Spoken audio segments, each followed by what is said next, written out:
Hi, I'm Sergeant Christian Sutton. I'm also known as the bone marrow guy.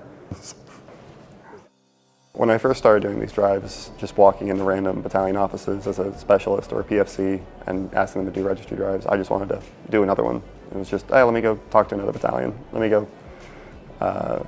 speak to another group. Let me just register 50 people, then 100 people. And then once I found out I'd registered 2,300, I'm like, well, let me try and do more next year. Well, I've been doing these registry drives around the Army for over 3 years now as a hobby at first, and now as a passion project, and now the support of the Army, a huge initiative. And to be matched to donate is incredibly rare. It doesn't happen for most people. So that in the middle of me doing all this, I was one in 430 that get matched in their lifetime and go through and get selected to match. I screamed on the phone, I had to mute it. And I just said, hey, wherever you need me to go, I'll go. They sent me to Charleston, South Carolina. I donated in April, and the hospital they picked was a complete random. But I found out on the airport when I texted my grandmother where I was going, she let me know that it was actually the same hospital that my mother died of Hodgkin's lymphoma looking for a bone marrow donor in 2004. So that was kind of a severe full circle moment to where in the same clinic, same hospitals, I was able to recreate photos of me as a baby with my mom in the same waiting rooms and be able to bring that forward and be able to give somebody else more time with their family member was in the same building without even knowing. It was pretty significant. When I started helping others do these drives at other bases, I was like, I want to get someone at every base doing it. And then I was able to get it to to where the installation themselves has decided to adopt these programs and say, okay, we'll give the briefs, we'll register the soldiers, which could get way more than I ever could. It beat out my 2,300 any day. So currently the goal, it went from just doing another drive to get it as a permanent program at a base, now get it to a permanent program as a corps, which now exists at 3 corps, and then get it to MedCom, it's now at MedCom, and get it to where every soldier, at least once per contract, they'll get a brief and be educated about bone marrow and be offered the opportunity to choose whether or not they want to register in a convenient way. If the Army just offers a 5-minute brief, they'll save hundreds of lives of people that never would have found their donor. A lot of people think that donating bone marrow is painful. They think it's traumatizingly painful. They think it's a spine tap or some other horror, drilling in their bones, a big needle in their leg, head, arm, whatever. They just think it's the worst possible thing it could ever be. That's what makes my job and the job of these people briefing other bases so much easier. It's because if they've ever donated plasma or platelets, it's the exact same process. When I donated earlier this year, I was more shocked, even though I knew the process, I was more shocked at how anticlimactic donating is. I just took a medication for 4 days. I just went in and got a shot. That had me produce more bone marrow stem cells my body needs.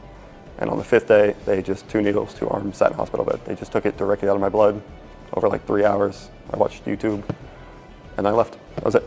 And that plasma and those stem cells got put on a plane, flown to a patient, and it was the same as if they had drilled in my bones. No one's doing it anymore. The biggest thing people are afraid of is that it hurts, but it is as easy as donating plasma for beer money. Get on the registry. That's really, for most people, that's their only step. If you get on the registry, you just give some spit and a swab.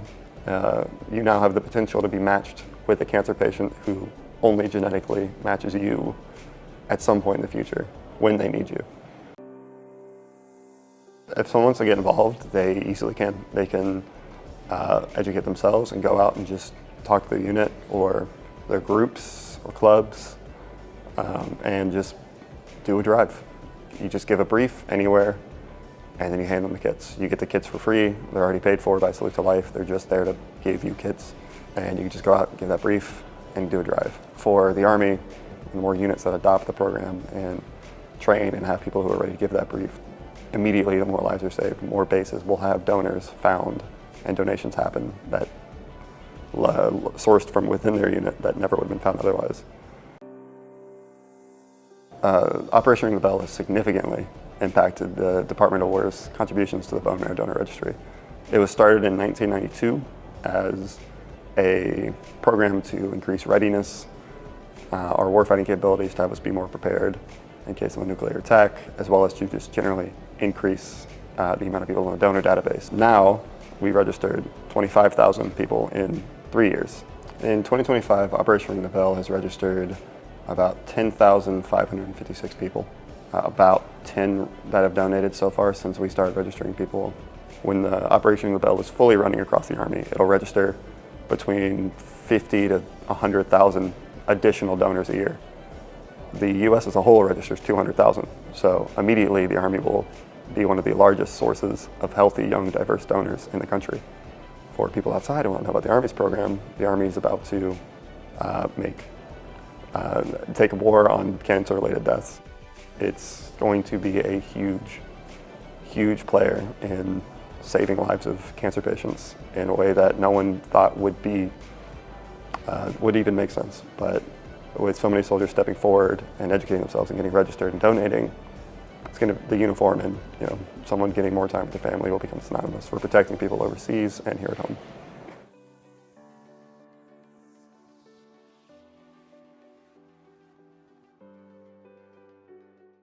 Hey, thanks for watching.